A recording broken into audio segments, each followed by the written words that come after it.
friends, today we'll discuss Cost Accounting Standard 1, Classification of Cost. Let's get to know more about the criteria of Cost Accounting Standard 1, how cost is classified, and the highlights of the standard. Classification of cost is the grouping of the cost according to its similar characteristics. Even management objective is an aspect for this grouping. Cost Accounting Standard 1 classifies the cost in different manners. We'll look into each of this grouping category.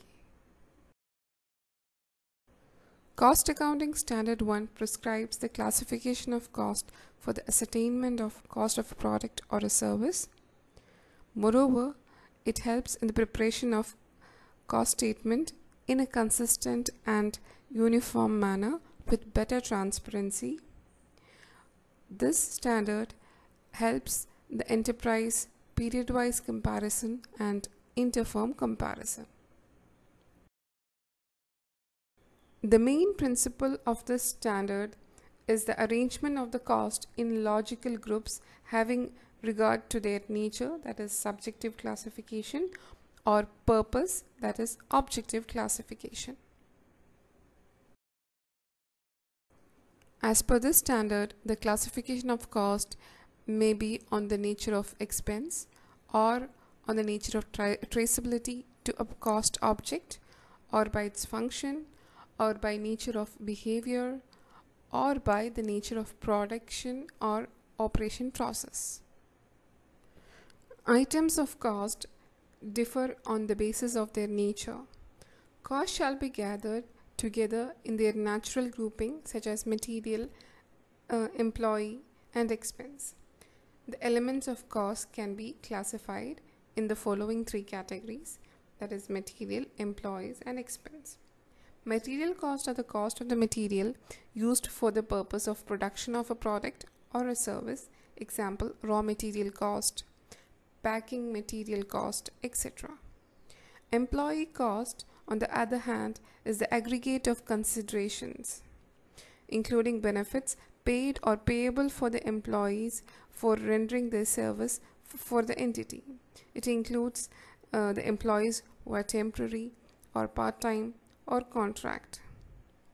The considerations include wages, salaries, and other payments, including benefits. Expenses are the cost other than material cost and employee cost for the purpose of production of a product or a service. Example, cost of utilities, housekeeping charges, job processing cost, etc. Classification of cost on the basis of nature of traceability to a cost object means the classification of cost is done on the basis of method of assigning cost to a cost object. Here, the categorizations include direct costs and indirect costs. Direct costs are the costs which are identifiable to a particular cost object. Indirect costs are the costs which are not identifiable to a particular cost object, that is, the cost classification is not done in an economically feasible way. Direct costs include three elements: direct material cost, direct employee cost, and direct expense cost. Direct material cost means cost of material that can be identified to a particular cost object. Example, raw material consumed for production of a product or rendering of a service which are identified to the particular product or service, like cost of procurement, freight inward, tax and insurance, directly attributable to the material. Trade discount, rebates, duty drawbacks, refunds of duties, taxes, and other similar items are deducted in determining the cost of direct material. Direct employee costs are the costs which are identifiable to a particular cost object or cost center. It includes fringe benefits like ESI, gratuity, overtime, wages for holidays, and idle time. etc. Direct expense costs are the expenses which can be assigned to a cost object. It includes royalty in converting to a product, then hiring charges for tools and equipment for a particular cost object, etc. Then comes the indirect costs. There are three elements similar to the direct cost, that is indirect material cost, indirect employee cost, and indirect expense cost. Indirect material costs are the cost of materials which cannot be assigned to a cost object in an economically feasible way. Example of indirect material costs include consumable parts, lubricants, cost of stationery for administration function, etc. Indirect employee costs are the costs which are not directly assigned to a cost object. Example, salaries of security staff, operating manager's salary, etc. Indirect expense costs are the costs which cannot be assigned to a particular cost object. Example, insurance, rates and taxes, etc. Here the classification is on the basis of major functions. Classification follows the pattern of basic managerial activities of the organization that includes production, administration, selling, distribution, research and development. Classification on the basis of nature of behavior means the costs are classified in response to the changes in the activities.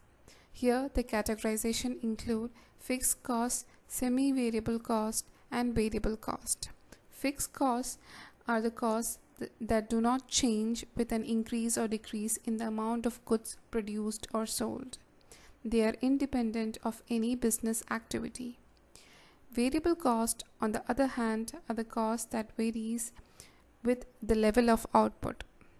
Finally, semi-variable cost, which is also known as semi-fixed cost, is a mixture of both fixed cost and variable cost. Here, the costs are fixed for a set of level of production or consumption and then becomes variable after exceeding this production level. Here the costs are classified on the basis of nature of production or operation process. The categories include batch cost, process cost, operation cost, contract cost and joint cost. Batch costs are the aggregate cost related to a cost unit which consists of a similar group of activities or service. It includes footwear manufacturing, medicines, TV sets, etc. Process costs are the cost of operation, process or production of goods or services are rendered from a sequence of continuous or repetitive operations or process during a period. Operation costs are the specific operations involved in production of goods or rendering a service. Contract costs are the cost of a contract agreed upon between the contractee and the contractor. And finally, joint costs are the costs of common resources used for producing two or more products or rendering two or more services simultaneously.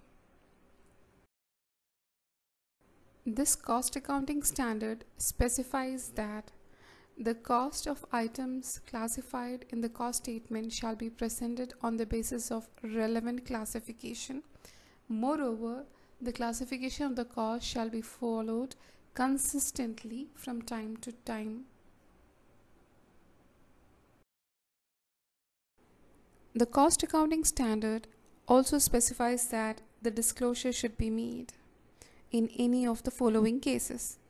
If there is a change in classification of the cost, this shall be done only if it is required by the law or for compliance with the cost accounting standard.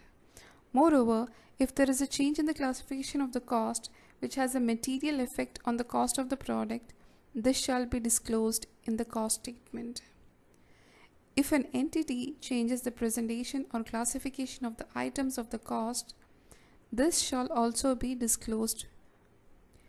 Moreover, when it is impractical to classify the comparative amounts, an entity shall disclose the reason for not classifying the cost and the nature of the adjustments that would have been made if the amount would have been classified. So friends, let's wind up for the day. This cost accounting standard is the base of the cost accounting concept and is of much relevance. We'll take a deeper understanding of these aspects in our upcoming videos. Please do share your comments. Please subscribe and press the bell icon. Thank you.